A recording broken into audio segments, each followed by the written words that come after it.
The screen glowed, an alien sun in the sterile white room. My name, a headline. His face, ashen, twisted in a rictus I'd never seen. It wasn't pain exactly, not the kind you feel from a broken bone or a knife. It was deeper, a systemic failure brought on by something invisible, something he swallowed whole without ever seeing it coming.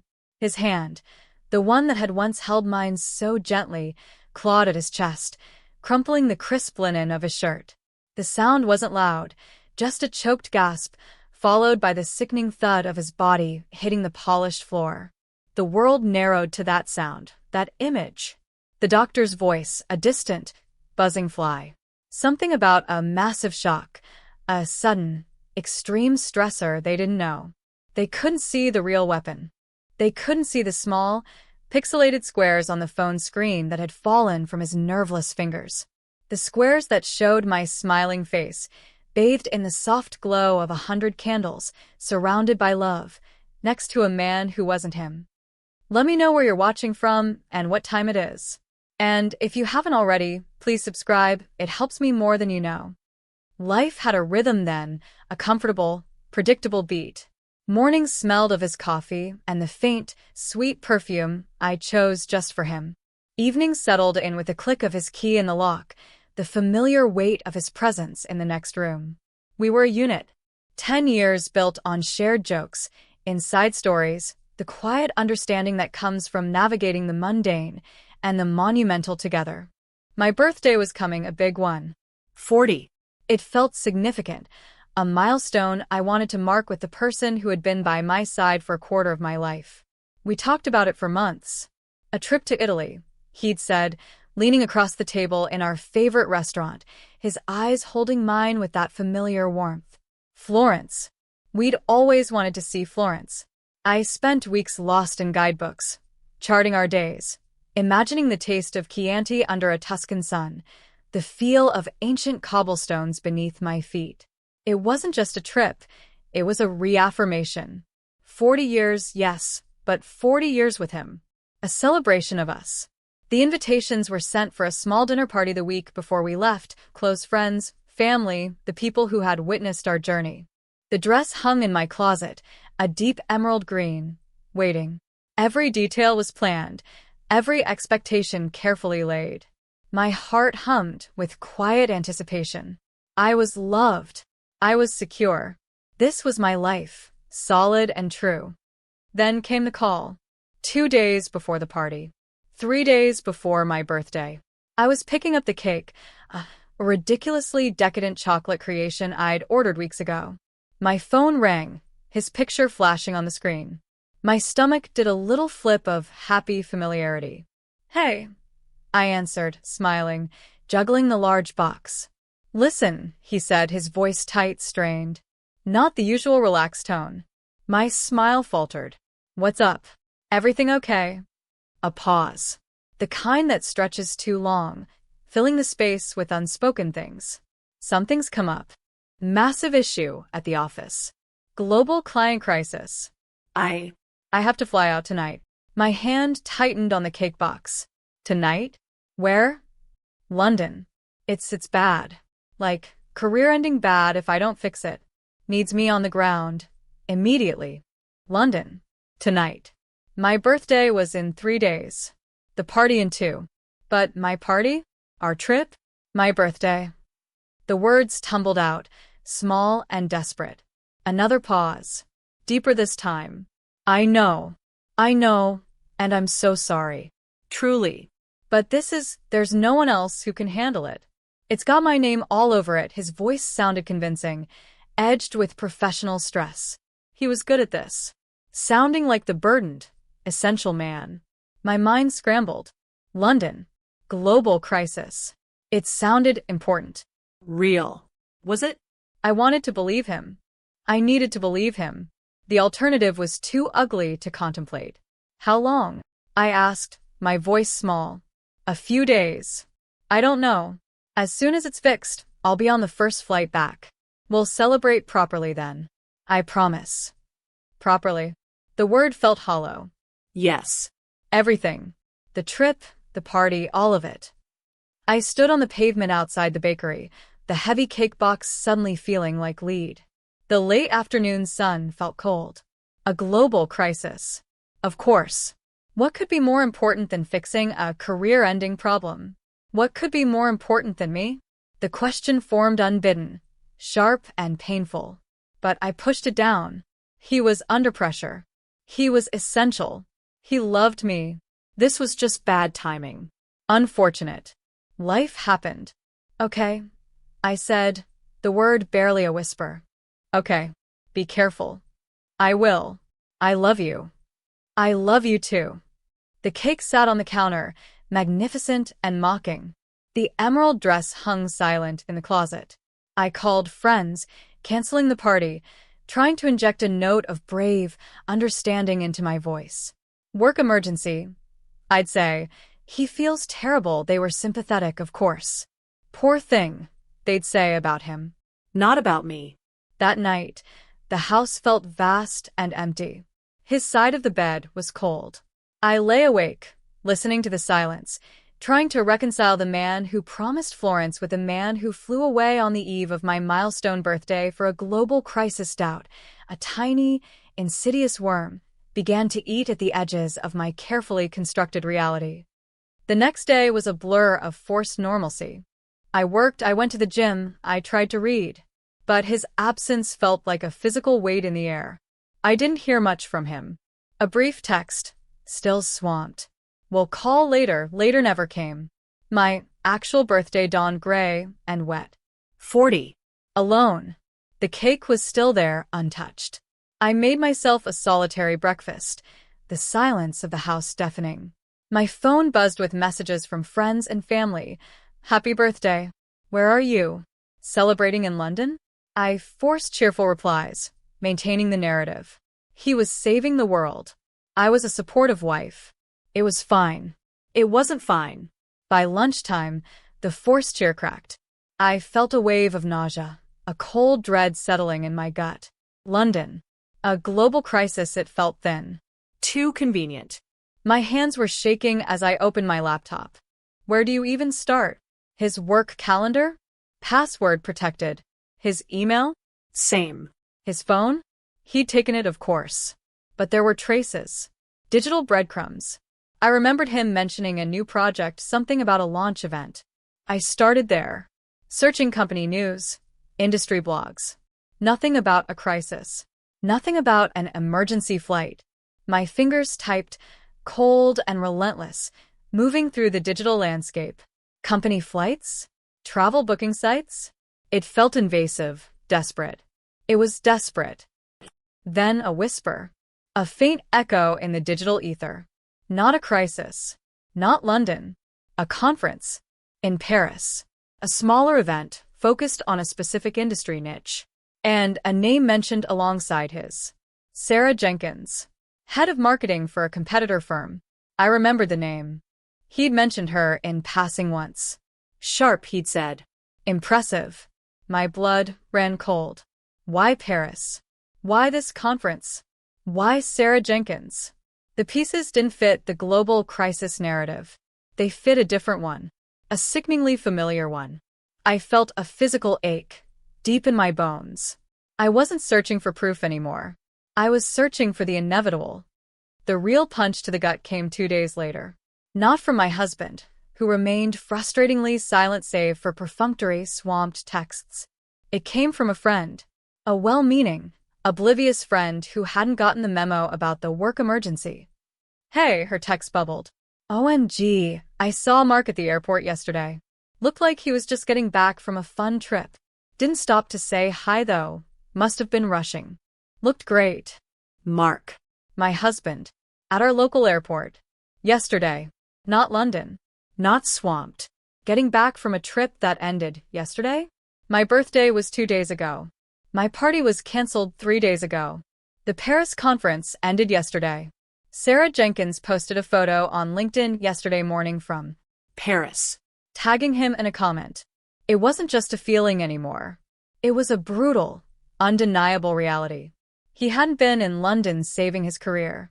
He'd been in Paris. With her. On my birthday. The world tilted. The air left my lungs. It wasn't just the betrayal, the cruel, casual deceit. It was the sheer audacity of it.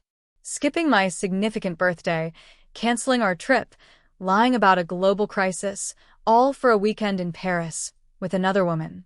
The lie wasn't a cover-up for a mistake. It was the deliberate construction of a false reality, a performance designed to keep me compliant and quiet while he was living another life. The pain was a physical force, doubling me over. Tears came, hot and useless, blurring the words on the friend's text message. It felt like my entire marriage had been reduced to a punchline, a convenient excuse. He hadn't just missed my birthday. He had actively chosen to be somewhere else, with someone else, and then woven an elaborate lie to cover his tracks. The worst part? He thought he'd gotten away with it. He thought he could just come back, smooth things over, and life would resume its comfortable rhythm. The nerve. The sheer, unadulterated nerve of it. I didn't scream. I didn't confront him. Not yet. The initial tidal wave of hurt gave way to something colder, harder. Something sharp. I looked at the cake, still on the counter, a symbol of the life I thought I had, the celebration that never happened. And a new feeling began to surface, pushing through the pain. Anger. A cold, simmering rage that settled deep in my gut. He had humiliated me. He had discarded me on a day that mattered. He had lied brazenly, to my face and to our friends. He thought I was stupid. He thought I would accept his eventual flimsy explanation or just fade into the background. He thought he held all the cards. He thought I was the victim, powerless and pathetic. But I wasn't. The pain was still there, a constant thrumming ache, but it was no longer paralyzing. It was fuel. He wanted a crisis? I would give him one. But it wouldn't be his invented corporate drama. It would be a crisis of his own making, brought to life by my hand. The pity party was over. The tears dried, leaving behind a residue of bitter resolve. He used my birthday as a shield for his betrayal. I would use the next significant date as the platform for my truth. His birthday was in 6 months. 6 months. 6 months to dismantle my old life and build a new one, in secret. 6 months to turn his weapon against him. The first few weeks were a tightrope walk. He returned, breezy and apologetic, full of vague stories about the crisis and the sleepless nights in London. He brought me a small, generic gift, not from London, oddly, but from a duty-free shop he could have found anywhere. He suggested we reschedule the trip. I smiled, nodded, played the part of the understanding wife. Inside, a steel door slammed shut. Every "I love you" felt like a lie. Every touch was a violation. Living with him, pretending, while knowing what he had done and what I was planning, was agony. It required an emotional discipline I didn't know I possessed. My internal monologue was a constant stream of ice-cold calculations. How to get information without tipping him off. How to separate our finances, subtly. How to talk to a lawyer. I became an actress in my own life.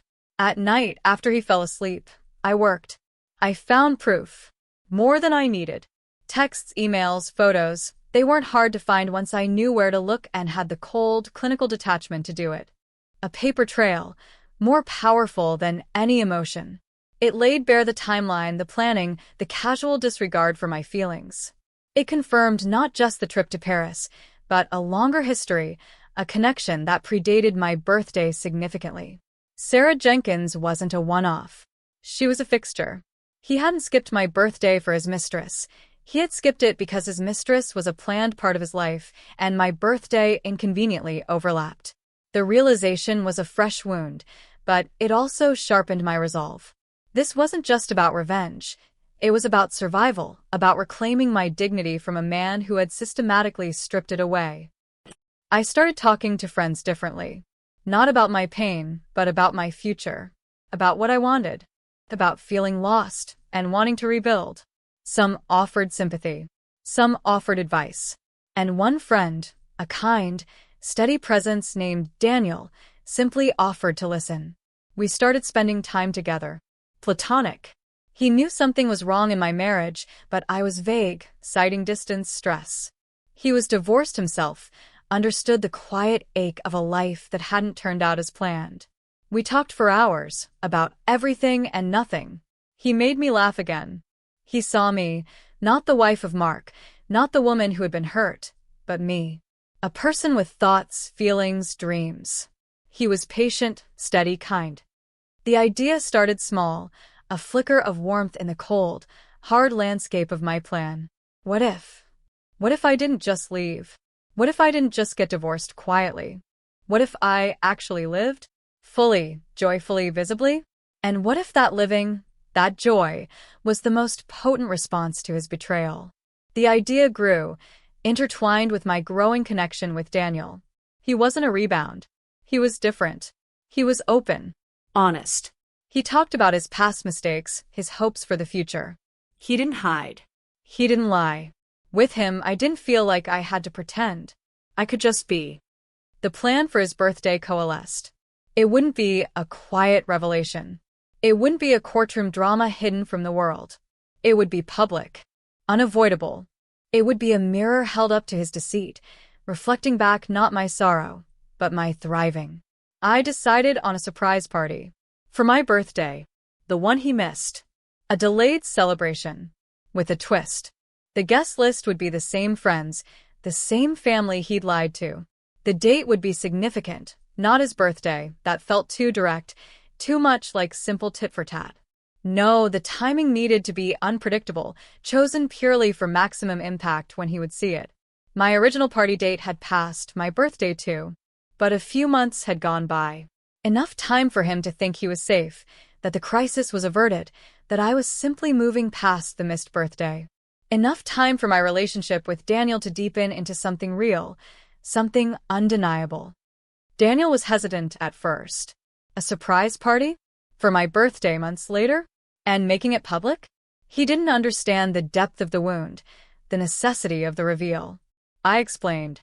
Not just the missed birthday, but the lie, the mistress, the calculated deceit.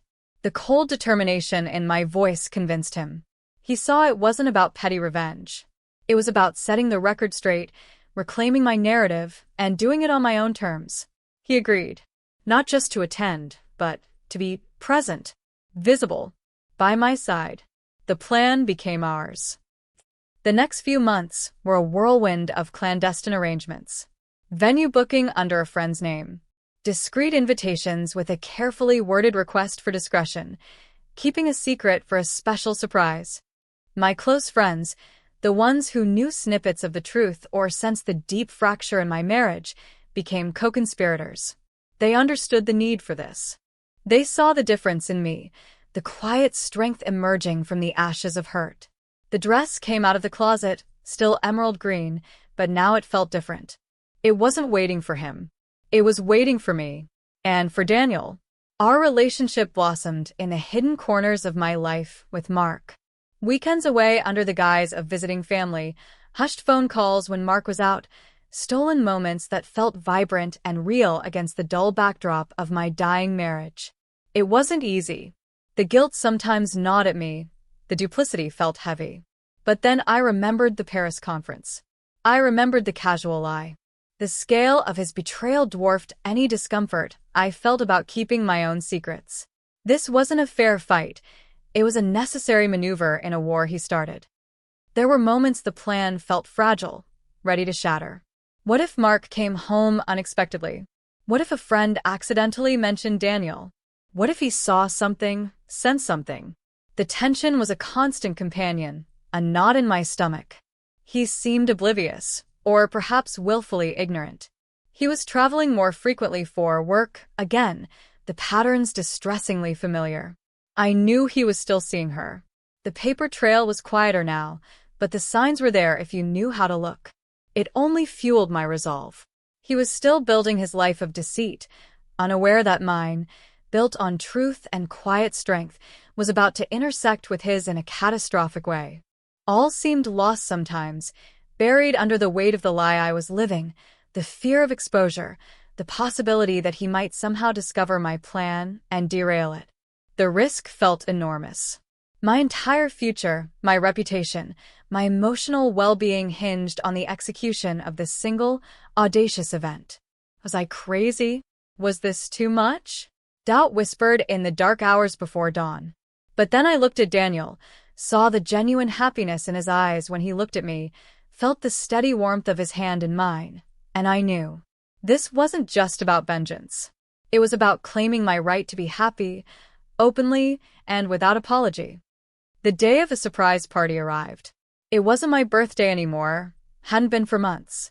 But it was a Friday evening, the start of a weekend Mark often spent traveling. Perfect. The venue was beautiful, filled with flowers and flickering candles. My friends arrived, buzzing with excited anticipation. The secret had held. I wore the emerald dress. Daniel was there, looking handsome and nervous, but his eyes met mine, and there was a shared understanding, a quiet strength passing between us. The air was thick with anticipation, not just for the surprise, but for the unspoken significance of the night. This wasn't just a party. It was a declaration. The surprise wasn't for me. It was for Mark, delivered via social media. Throughout the evening, we celebrated. Real laughter, genuine connection, the warmth of true friendship. We ate, we danced. And then, at precisely 9 p.m., the photos started going live. Not just a few, a flood. On Instagram, on Facebook, on a shared photo album link sent out to mutual friends. Photos of the party. Of me, smiling, genuinely happy. Of Daniel, by my side. Photos of us together, laughing, his arm around me, looking undeniably like a couple. Photos capturing the joy, the celebration, the new life that had bloomed in the wreckage of the old one. And among them, a few carefully chosen shots that included my closest friends, key people Mark knew well, making the presence of Daniel undeniable and impossible to dismiss. The captions were simple. Surprise belated birthday bash for my name. Amazing night celebrating a special person. Tagging me. Tagging friends. Creating a digital footprint that would be impossible to ignore. I didn't watch the phone. I didn't need to. I knew the chain reaction that was unfolding. Mark was likely scrolling through social media, bored in a hotel room somewhere, or maybe even with her. And then he would see it. The emerald dress. The familiar faces. The date, months after my actual birthday, removing any possible excuse about timing. And then Daniel. Not just in one photo, but in many. Close. Connected. Public. Undeniable. His wife. The woman he thought he had neatly tucked away while he pursued his other life, not only moving on, but thriving. Publicly. With someone else. At a party celebrating her. The one he had discarded. The betrayal wasn't hers. It was his, exposed by her happiness. The call came an hour later. Not from Mark. From one of his colleagues, a frantic, breathless voice on the other end of the line. Something about Mark being in his office, looking at his phone, then making a strange noise, a gasp and collapsing. Chest pains. Unresponsive. An ambulance was called. Hospital. They didn't know what happened. He just saw something. And then he fell. I listened, my hand tight on Daniel's. My friends around me fell silent, sensing the shift. The room, moments before filled with laughter, held its breath. I felt a complex knot of emotions. Not triumph, not pure, unadulterated joy. It was colder than that. A deep, chilling satisfaction, yes. But also emptiness.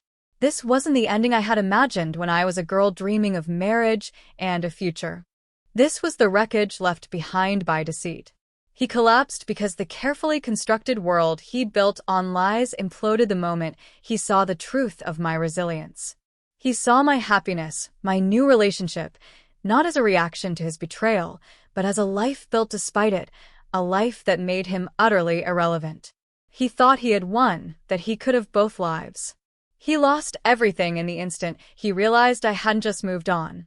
I had moved up, openly, with the people who truly cared, marking the moment he had tried to erase. His collapse wasn't just physical, it was the crushing weight of his own actions returning, not as karma, but as a consequence meticulously orchestrated by the person he thought he had defeated. The aftermath was swift and clean.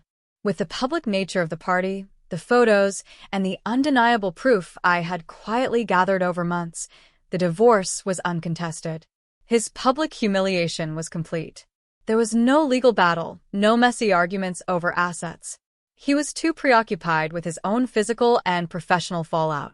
Sarah Jenkins apparently vanished from his life as quickly as she'd entered mine in a significant way. He was left with the pieces of the life he'd tried to build on a foundation of lies. I was left with everything else. My friends, my dignity, and a future I hadn't dared to dream of. Daniel and I built our life quietly, steadily. No grand pronouncements, just the slow, sure process of two people who found each other in the wake of difficult pasts, choosing happiness, deliberately and without apology. The emerald dress is still in my closet. Sometimes I look at it, a reminder of the day everything changed, the day I stopped being a victim and started being an architect. His collapse was the final, dramatic punctuation mark on the end of that chapter. It wasn't my goal to hurt him physically, but it was my goal to make him understand the magnitude of what he had lost, the vibrant, real life he had traded for a cheap imitation. He saw my new life, and it quite literally took his breath away. It was the cold, hard truth, staring back from a screen, proving that some paper trails are indeed more powerful than emotions, especially when those emotions are built on lies.